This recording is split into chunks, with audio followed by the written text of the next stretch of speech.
Buenos días, mi nombre es Ingrid Joana Pérez Narváez, soy estudiante de la Universidad Nacional Abierta y a Distancia, UNAD. Pertenezco al semillero de investigación Jobman y al grupo de investigación Da Vinci. El proyecto que les vengo a presentar hoy se llama Identificación de factores de riesgo psicosociales en la empresa inmobiliaria SAS de Montería. Como vemos, las situaciones como la globalización de los negocios, el alto nivel de competitividad en ciertos sectores de la economía han obligado al cierre de cientos de compañías. Esto hace que hoy en día las empresas enfrenten unos retos más complejos que hace 2 décadas. Por eso, el ritmo de trabajo actual en las empresas colombianas y su dinámica social han llevado en que en la última década el riesgo psicosocial haya aumentado como consecuencia de la interacción de factores intralaborales, extralaborales e individuales. Por eso, el fin de este proyecto es identificar los factores de riesgos psicosociales en los trabajadores de la empresa Renta Inmobiliaria SAS en Montería, que influyen en la dinámica sociolaborales y la productividad de ella.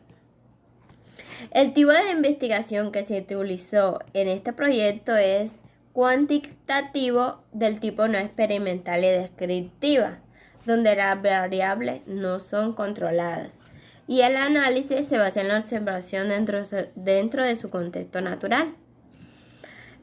Los instrumentos de medida que se utilizaron fue la batería de instrumentos para la evaluación de factores de riesgo psicosocial desarrollada por el Ministerio de Protección Social, con el apoyo técnico de la Universidad Javeriana de Bogotá, adoptada por la Resolución 2404 de 2019. La muestra que se tomó en este proyecto fueron de 7 trabajadores correspondientes al personal de nómina en contrato laboral a término fijo. El 100% de los trabajadores evaluados presentaron un nivel de riesgo muy bajo o despreciable para los factores de riesgo intralaboral. Esto es lo que le vamos a explicar acá en el gráfico que tenemos. Como podemos ver, el factor de riesgo intralaboral es despreciable, tiene un 0%, lo que quiere decir que no hay riesgos de que esto afecte la productividad de los empleados a los cuales se les realizó la encuesta. Laboral, vemos que está un 14% en medio y un 14% en bajo, lo que significa que necesita monitoreo constante por un profesional en el tema de psicología en riesgos laborales. Y vemos que los síntomas de estrés también son despreciables. Por lo tanto, todo indica que no influyen en la productividad de los empleados en dicha empresa. Bueno, tenemos, como ya habíamos hablado, los factores de riesgo psicosociales intralaborales. ¿Qué son los factores de riesgo intralaborales? Son las demandas de trabajo, cargas mentales, emocionales, pero que se dan dentro del espacio laboral. Un esfuerzo físico, un control, el liderazgo y relaciones sociales en el trabajo. Esto se trata de los factores de riesgo psicosociales intralaborales. Riesgos psicosociales extralaborales son los que están fuera del trabajo.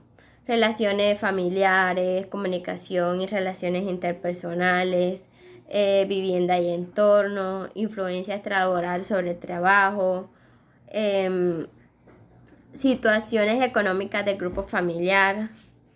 Bueno, y los factores psicosociales de estrés, el equilibrio de las exigencias a las que está sometido por su trabajo y los recursos físicos y mentales de los que disponen para hacer frente a dichas exigencias. Esos son los riesgos psicosociales del estrés. Estos tres pueden afectar la productividad de la empresa. Si un trabajador se siente mal en estos 3 aspectos, pues obviamente la productividad de la empresa se va a ver afectada. Hablamos de la batería de instrumentos para la evaluación de factores de riesgo psicosocial. Esta fue nuestra manera de medir estos riesgos. Entonces, la función principal de la batería de instrumentos es para la evaluación de factores de riesgo psicosocial, es la de elevar la calidad de los procesos de evaluación de riesgo psicosocial, de modo que se puedan elaborar planes y programas mejor focalizados. Los objetivos de esta es que se persigue es el de establecer si hay o no riesgos psicosociales, tanto en el plano intralaboral como en el plano extralaboral, como en el plano del estrés, y determinar qué niveles alcanzan. Los niveles que se pueden son sin riesgo o riesgo despreciable, riesgo medio, riesgo alto o riesgo muy alto, que era de lo que hablábamos cuando hablamos de los 14% y del otro 14% que los trabajadores presentaban en el extralaboral. Los resultados que esperamos con esta batería es una batería de instrumentos que dé resultados válidos y confiables para identificar y evaluar y prevenir los factores de riesgo psicosociales. Entonces, esto como que lo que tiene que ver todo el proyecto, que nuestra batería de instrumentos de evaluación de factores de riesgo psicosociales nos permitan ver hacia dónde van estos factores y cómo los podemos pues tratar con una persona experta en el tema. Entonces, muchas gracias por su atención y